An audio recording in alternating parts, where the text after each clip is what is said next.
if a form gives you what joy, it's not really the deepest, the true joy that is an intrinsic part of your self-nature. It gives you pleasure.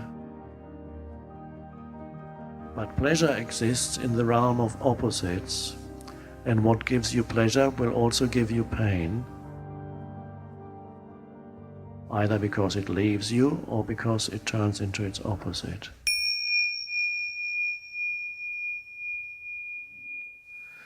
Every time you identify with a thought stream totally, you have reincarnated into that thought stream. Your sense of self is completely in it.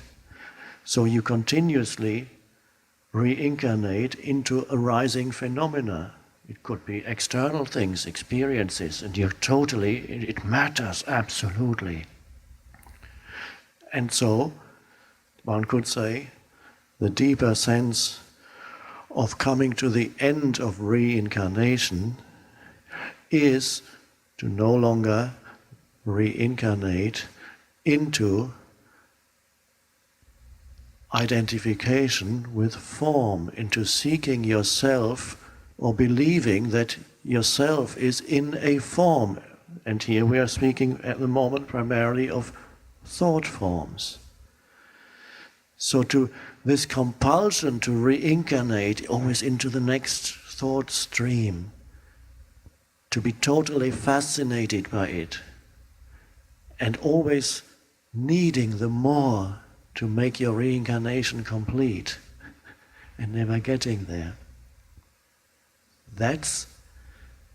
We are moving, that is being trapped in that normal state of consciousness. And that is still the majority on the planet is still trapped in that, but very powerfully something else is arising now, and it's arising here. So the words, you give them attention, but they no longer have your total attention. There's some attention that you give to the words, but you also give attention to the underlying stillness, even as you listen. And of course, the moment you do that, the unconditioned consciousness is there in you, and your mind becomes still without losing consciousness.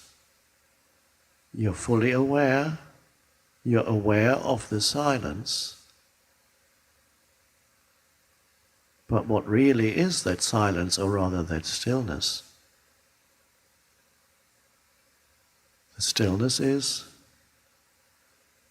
the unconditioned consciousness, awareness itself. And you're aware of that. Now that sounds as if it were dualistic, but it's only because I'm using language. You're aware of awareness when you are aware of stillness. And the moment you pay attention to stillness, you've become still. And that might at first be like a phenomenon outside of you, that you are attentive to, oh. And you may notice there is a certain alertness that comes with that awareness of stillness.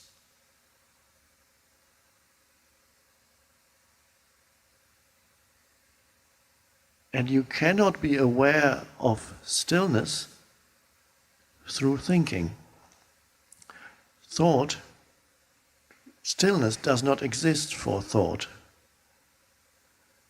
Thought can come in subsequently and say, oh, that's stillness. How nice. Or it can say, oh, you see, you've lost it already. I had it, only a moment ago. How can I get back to it? That was such a wonderful experience.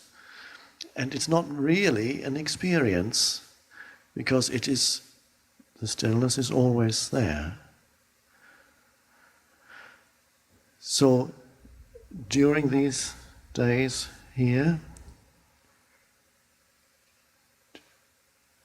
learning what that means, to be aware of that underlying dimension, not only in these sessions, and then when you leave here become totally absorbed again or reincarnate again totally into arising thought streams and sense perceptions.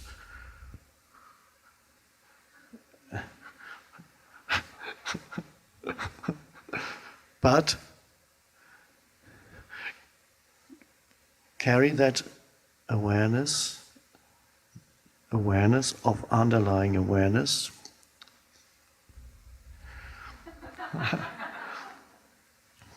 I'm speaking of things that you can't speak of, that's why it's sometimes a little funny. You carry that with you, not only here, although you can perhaps sense it more powerfully in these sessions, but then you walk out there, into the gardens and the river,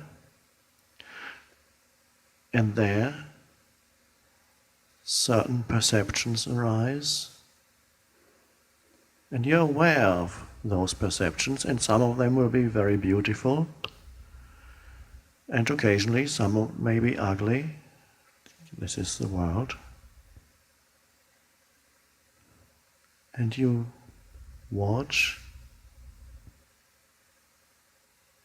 and you underlying the sense perception is a field of alert, still presence in which the sense perception happens.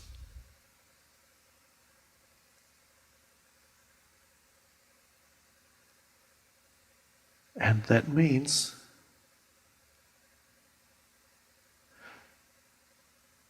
the compulsion to reincarnate into another thought stream is suddenly not there. You are happy not to reincarnate for a while into another thought stream. The true joy arises out of that state of presence.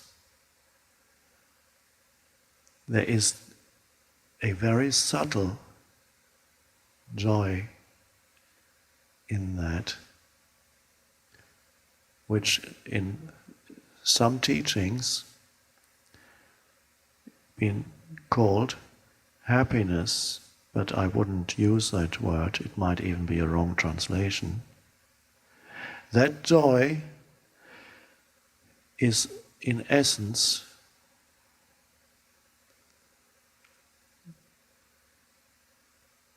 an intrinsic aspect of yourself. I sometimes call it the joy of being. And so it does not depend on what forms are rising at this moment. So you enjoy the play of forms, but the joy does not come from the forms. If the joy comes from the forms, it's not joy, it's pleasure. Pleasure is something you derive because a new form has come in and it makes you feel good for a while. And then it leaves you and makes you feel bad, or the good turns into bad. So if a form gives you joy, it's not really the deepest, the true joy that is an intrinsic part of your self-nature. It gives you pleasure. But pleasure exists in the realm of opposites, and what gives you pleasure will also give you pain, either because it leaves you or because it turns into its opposite, such as in a relationship, marriage, divorce, pleasure, pain. Or in business, gain, loss.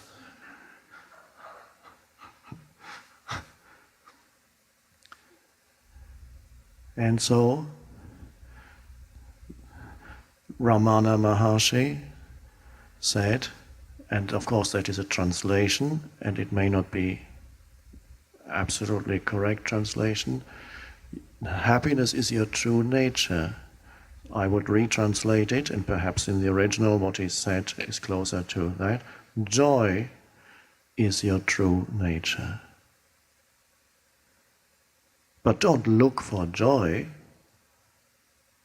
You would create some new object, mind object. You don't need to look for it. No. Simply do not reincarnate continuously.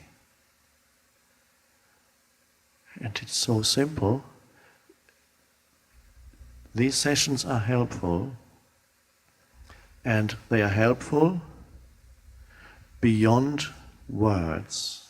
The words are helpful pointers, but there's much more to these sessions than the words. And so, be alert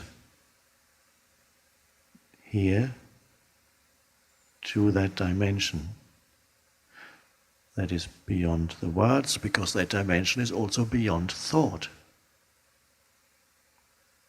And that is where we are going.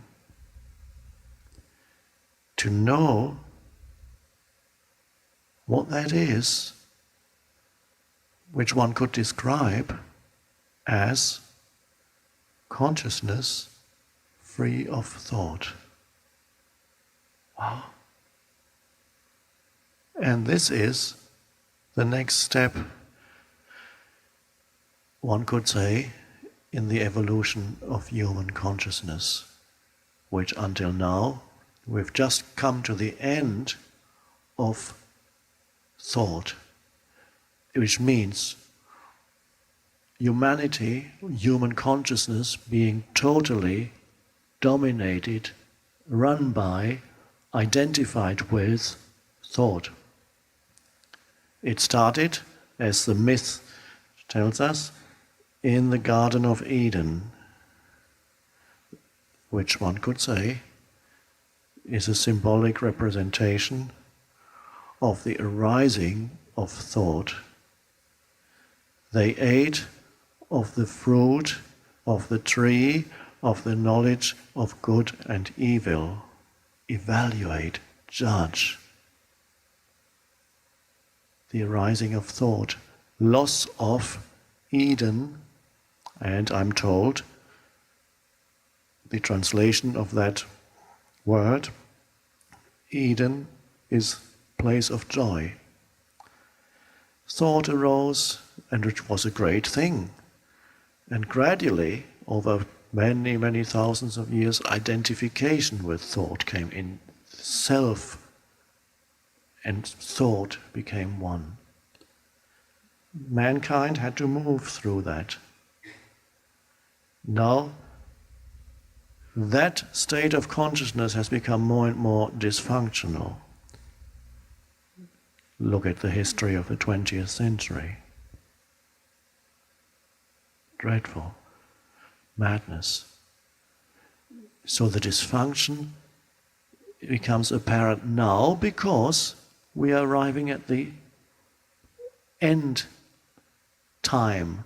You may have seen people walking around, I don't know, that may not happen in India, but in the West, with placards, the end is near, the end is nigh, we have arrived at the end.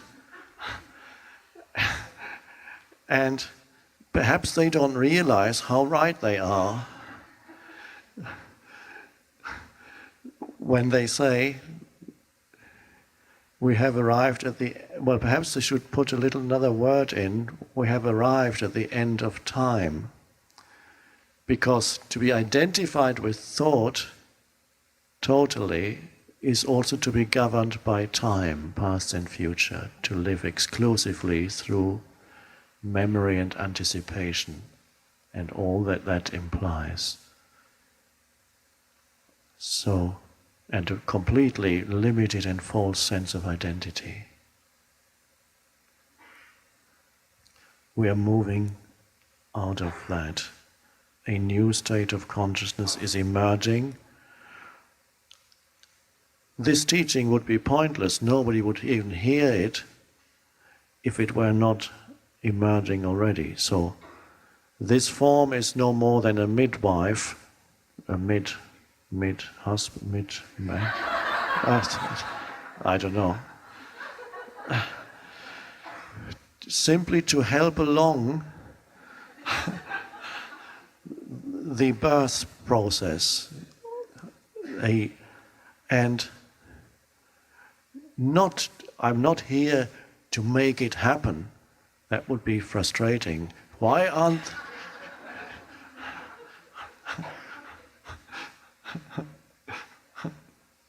and you are not here to make it happen in yourself. That would be equally frustrating.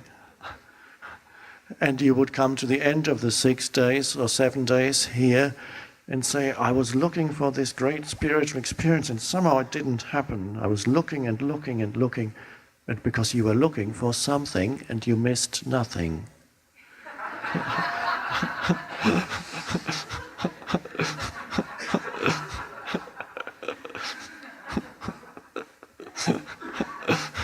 Oh.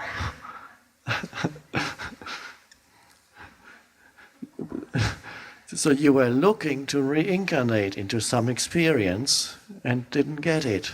Or if you got it, maybe you got it, and say, oh, I had such a great experience there. And then you're back wherever you live, and then a few weeks later it's wearing off. Oh, I wish I could get that back. Where is it now? That was so great. And then you think, maybe I need to go back to India.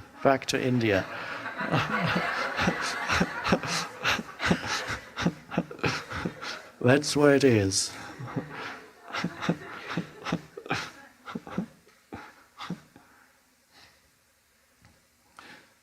So the essence of this gathering is very simple, but also very subtle. It easily eludes you if you are too much in your mind.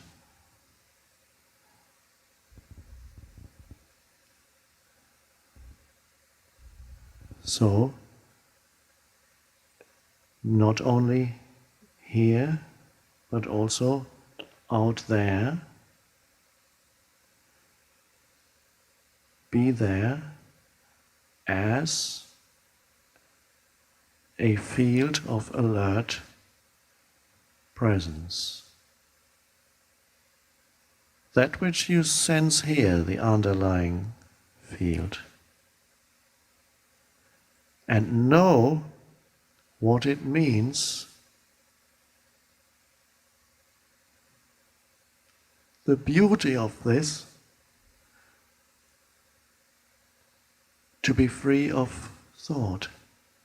But don't look for that state. It comes by itself.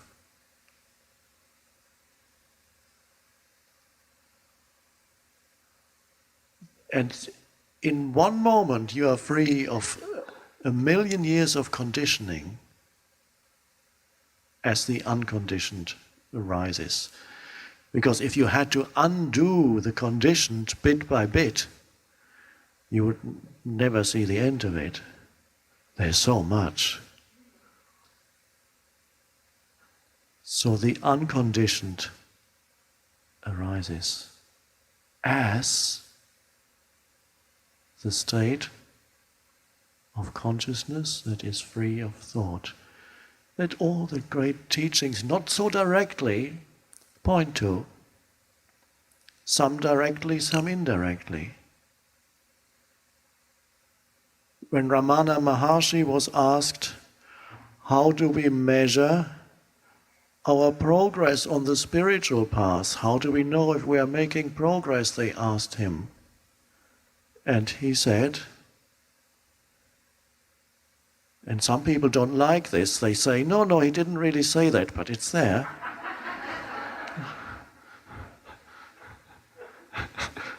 The degree of absence of thoughts is your measure of progress on the spiritual path.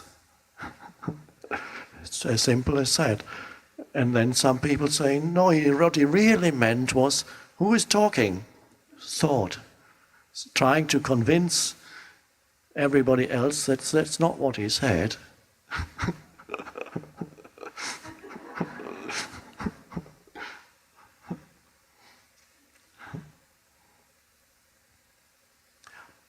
But be careful here not to make the state that is free of thinking into another future state to be achieved. Because you can't achieve it in that way in the future. Not as something to be added to you. It is the greatest renunciation, and the only ultimately true renunciation is not so much the renunciation of worldly things, the renunciation of sexuality, the renunciation of possessions, the renunciation of certain kinds of food, whatever it may be.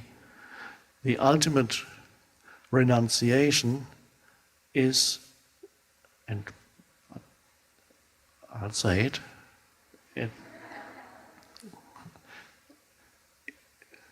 to renounce thought. And thought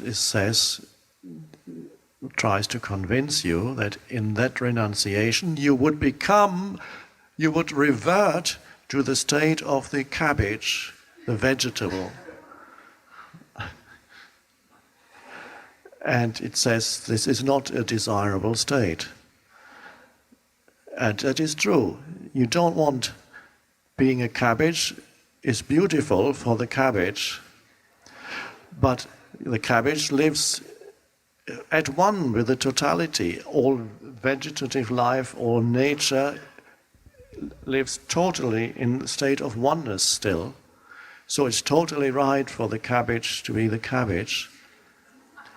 But it is not the destiny of humans to revert to the vegetative or animal stage, although compared to humans, nature and animals are very, very sane compared to most of human life.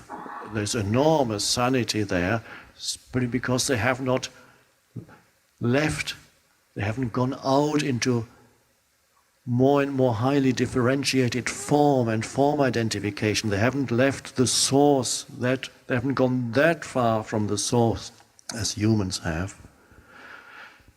And so, yes, there's every animal is so rooted in being still compared to neurotic humans. Wow, just look how an animal moves and is itself, completely itself. Not trying to be something, it is. But we are not going back there. The animal also is free of thought, although occasionally the beginnings of thought movements can be observed in certain animals. We go beyond thought. One could say we are rising above thought, where we do not lose the ability to think. Simply means we are no longer reduced by thinking, we are no longer trapped in thought. We can now use thought. Thought will operate when it's needed. It will be applied to a particular situation. But whenever even a situation that needs to be resolved, a challenge that arises, and it can only arise in the now, before thought arises, attention is given to it. And that attention is the state of thoughtless awareness, pure. You're looking, at the totality of the situation in stillness. Alert, alive stillness. There's a looking. In that looking, enormous intelligence operates. And I'm looking in a wider sense. It may not necessarily be through the eyes. Attention is giving to the situation, complete attention, in stillness.